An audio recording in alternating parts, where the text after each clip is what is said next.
Je disais que savoir écrire pour influencer, c'est vraiment un savoir fondamental, surtout en ligne, parce que ça vous a pas échappé, on est submergé d'informations.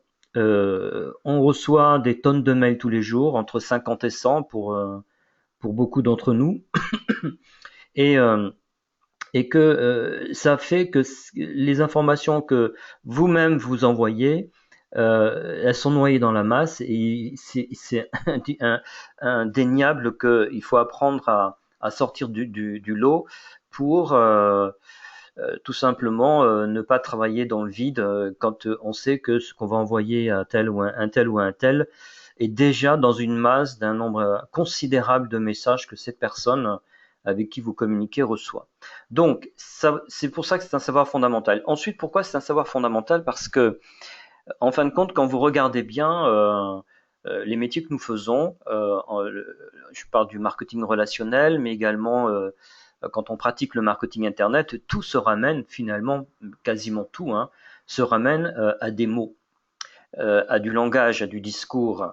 Donc, ça s'improvise pas, ça se réfléchit.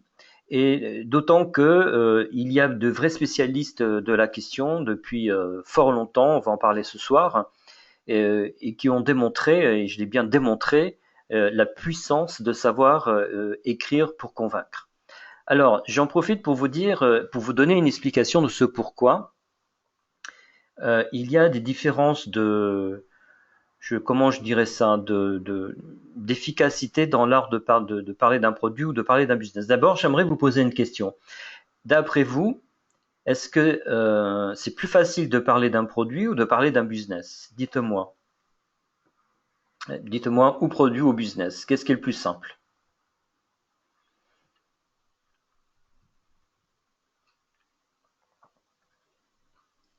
Ah, qu'est-ce qui est plus simple? Alors, si vous ne pouvez pas répondre pour vous, parce que c'est égal, c'est indifférent, essayez de trouver la réponse pour tout le monde, enfin pour une majorité de gens.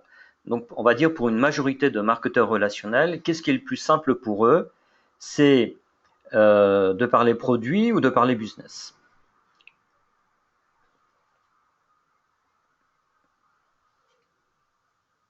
Oui, effectivement, Thierry Marianne, c'est vrai.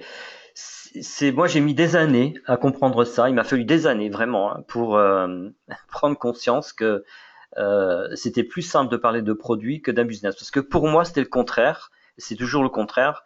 Je suis 1000 fois plus à l'aise pour parler business avec quelqu'un que pour parler d'un produit. Et je croyais que c'était le cas pour tout le monde. Voilà. Et en fait, il m'a fallu des années pour m'apercevoir que c'était le contraire. Alors, vous allez me dire pourquoi. Mais pourquoi c'est plus facile de parler produit que business pour beaucoup de gens? Ben, pour deux raisons. La première raison, c'est parce que c'est le manque de vocabulaire. Les gens ont le vocabulaire pour parler d'un produit parce qu'en fait, ils vont s'appuyer sur toutes les caractéristiques du produit, sur l'usage qu'ils en ont fait personnellement, et donc ils trouvent les mots. Et c'est facile de ce point de vue-là. Et la deuxième raison, et puis ensuite, parce que quand il s'agit de parler d'un business avec quelqu'un qui est par exemple chef d'entreprise, bah, on n'a pas forcément le vocabulaire qui va impacter ce chef d'entreprise. Enfin, quand je dis on, beaucoup de gens ne l'ont pas. Donc ça leur est très difficile. Et puis la deuxième raison, c'est que quand on parle business, ça renvoie à l'image de soi. Je veux dire que si quelqu'un se lance dans le marketing relationnel et qu'il n'est pas vraiment réussi encore, qu'il n'est pas encore vraiment décollé, ça va être difficile pour lui ou pour elle de parler de quelque chose qui n'a pas, qui s'est pas traduit en efficacité et en réussite dans sa vie personnelle ou professionnelle. Donc c'est encore plus compliqué. Donc ça c'est la deuxième raison.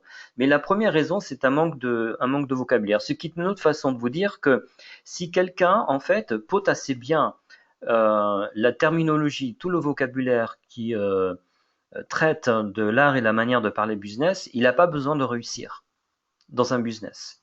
Parce qu'en fait, il aura la confiance, une confiance en lui suffisante pour parler de business parce qu'il aura le vocabulaire. Voilà. Et c'est encore l'occasion pour moi de vous dire la chose suivante, c'est un fantastique moteur de confiance en soi. C'est-à-dire que quand on travaille le langage, on accentue, en fait, on accroît en fait nos capacités de confiance en soi. Voilà. Alors, ça, c'était intéressant de vous le signaler parce que, en effet, ça montre à quel point les mots ont beaucoup d'importance.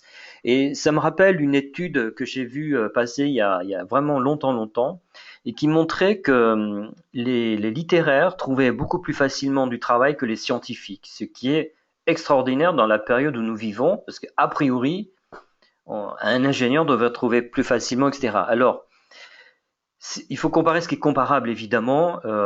Je sais très bien que les situations ne sont pas les mêmes et c'est très difficile, mais cette étude faisait ressortir qu'en fin de compte, les littéraires avaient une telle capacité d'adaptation que, en fait, ils augmentaient les chances de retrouver un travail. D'autant que quand un scientifique est en même temps un littéraire. Voilà. Donc, quand on a un scientifique qui est un littéraire en même temps, ben, il a 2 fois, 3 fois, 4 fois plus de chances de trouver un travail que s'il est que purement et simplement scientifique.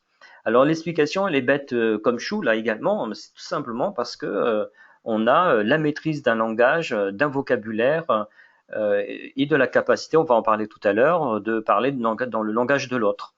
Et donc, c'est fatal, hein, ça fonctionne à tous les coups, ce qui fait que on est bien des êtres de langage. Et vous avez là à nouveau la raison pour laquelle nous parlons d'un savoir fondamental. Alors, tout ça nous ramène en fait à une discipline purement marketing qui s'appelle le copywriting, que les anglo-saxons appellent le copywriting. En fait, c'est l'art et la manière d'écrire alors on va dire pour influencer ou pour convaincre ou pour persuader, mais on peut dire aussi pour persuader parce que on va le voir que parfois on écrit plus pour persuader que pour convaincre. C'est tout simple, hein, c'est qu'on communique sur le canal émotionnel. J'aurai l'occasion sans doute de vous en parler tout à l'heure. Et le copywriting traite de tout ça. Et évidemment, il y a des copywriters très célèbres.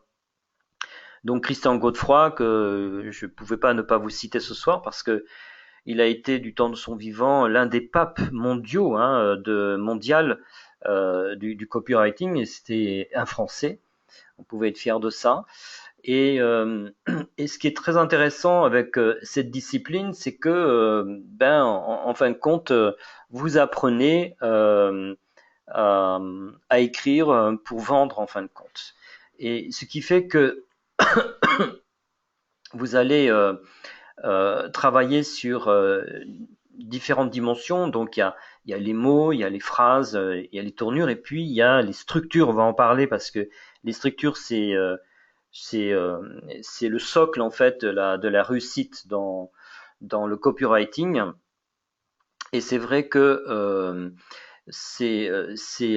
la vente par correspondance, par exemple, doit beaucoup au copywriter, donc la VPC. Donc ça, vous savez que bien avant Internet, la VPC avait ceci de remarquable, c'est que les gens écrivaient des lettres de vente et ça pouvait déclencher des achats à distance, simplement parce que quelqu'un avait écrit une lettre et que la personne qui lisait acceptait d'envoyer un chèque, hein, de le mettre dans une enveloppe et de le renvoyer en fait au rédacteur de la lettre.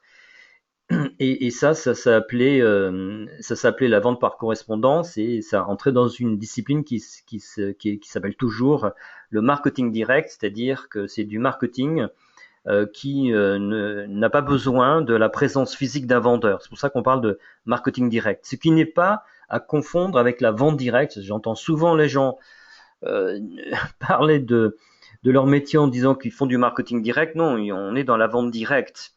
Après que nous utilisions le marketing direct pour vendre des produits, bien sûr, mais la vente directe, c'est la vente directe. Donc dans la vente directe, il y a la présence physique d'un vendeur, alors qu'en marketing direct, pas du tout. Voilà. Et donc, Christian Godefroy disait très justement, il écrit ça quelque part, que vendre par écrit vous donne le pouvoir d'un vendeur, sans avoir peur de vendre, parce que précisément, quand vous rédigez un message et que vous déclenchiez des comportements d'adhésion à distance, d'ailleurs on parle de la vente à distance, c'est un vrai pouvoir.